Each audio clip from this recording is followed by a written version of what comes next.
Dave, I am outraged, outraged. My daughter lives in Boulder County, Colorado, but she does a little side work, for an outfit in St. Louis. And she just got a letter from the city saying she has to pay the darn city wage tax.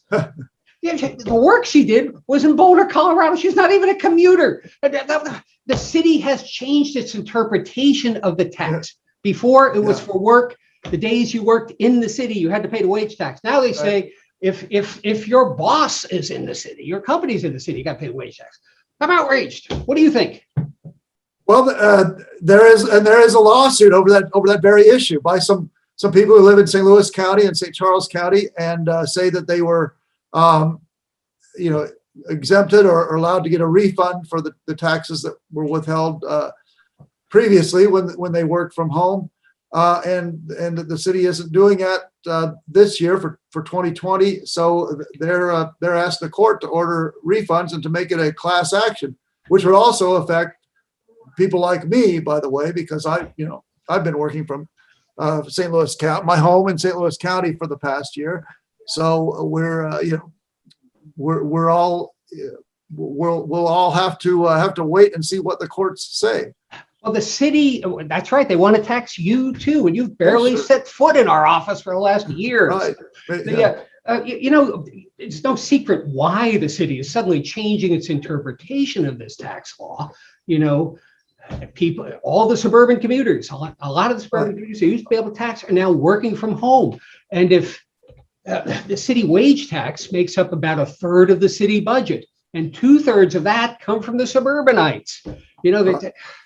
Well, that's not quite true. It's 180 million in revenue they got last year. That's about 1/3 of what they call general revenue. It's about 1/6 of the total budget. Okay. Just to make that clear. But it is a lot of money, and with thousands of people working remotely and not coming into the city, this lawsuit would have a huge impact on city revenue. On city revenue, but then again, the city just got $513 million handed to it by the feds. Yeah.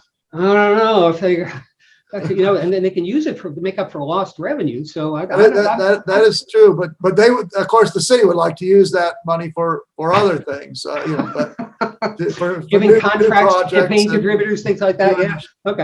New initiatives. Interesting thing is that Kansas City has taken the opposite view. They have said that if you work remotely, you can get outside the city of Kansas City, you can get a refund for their earnings tax. Well, there are only 2 cities in the state that have an earnings tax: St. Louis and Kansas City. Every other municipality supports itself through ordinary means, property taxes, utility taxes, sales taxes.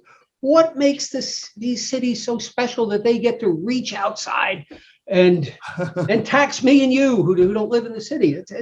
I don't think. Well, the theory behind the tax, is put into place in the 1940s, I believe, was that people who worked in the city are using city services. They're using the roads and the infrastructure, all the city water and everything else when they're working in the city, so that that they should help help pay to support that, and that it was reasonably solid reasoning. But if we're not going into the city anymore, that can't be the reason.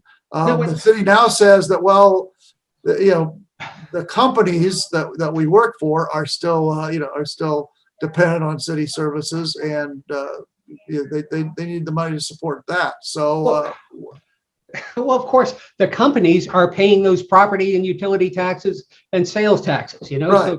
So right, of course. They just want to tax it double. They want to not tax the company, but also the workers.